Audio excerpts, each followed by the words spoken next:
Let's go live to our business reporter, Ed Boyd. Ed, the Woolworths chairman says Banducci's retirement has been in the planning stages since last year.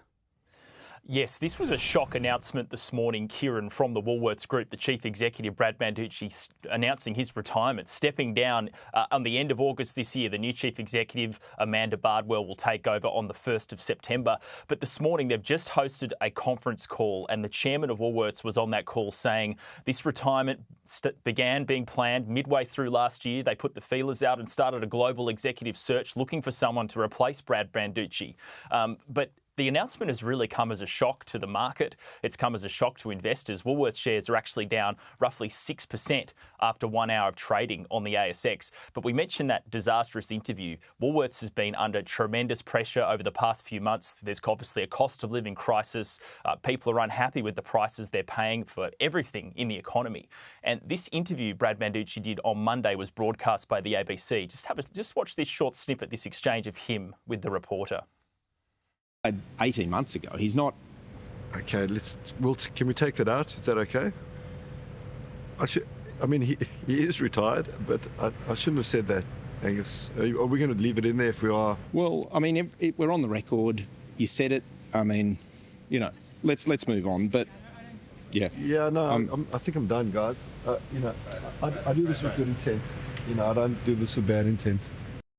So as I said, the new chief executive of Woolworths will be Amanda Bardwell, who is currently running the Woolies X division, and that's the sort of customer rewards section and the data analytics part of the Woolworths business, which was one of the main drivers of their profit today. They did report a profit, underlying profit of almost $1 billion. But Woolworths also distributed some TV grabs that the CEO recorded earlier today. Here he is, Brad Banducci, talking about his retirement.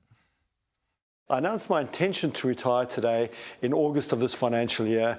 It will be 8.5 years as CEO at that point, and as we go into our centenary year, it felt like the time was right to pass the baton to the next generation at Woolworths, and I'm delighted to say that the next CEO of Woolworths will be an internal appointment, Amanda Bardwell, as our Managing Director of Woolies X right now.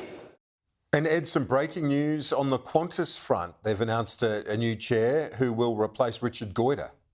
Yes, you talk about another company that's been under tremendous pressure, Qantas. Remember all those inquiries last year, the annual general meeting in Melbourne, which I attended, where 83% of shareholders voted against Qantas's remuneration report. There was a lot of angry people in the room that day.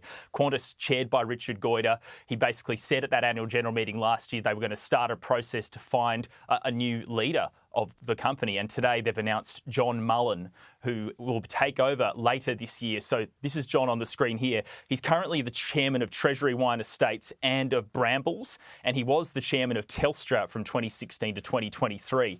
So he's got a lot on his plate, but he did put out a statement today as part of the announcement saying, "I'm conscious of the time commitment that this prestigious role requires and will be adjusting my other professional obligations to ensure that I can be fully focused on this exciting challenge."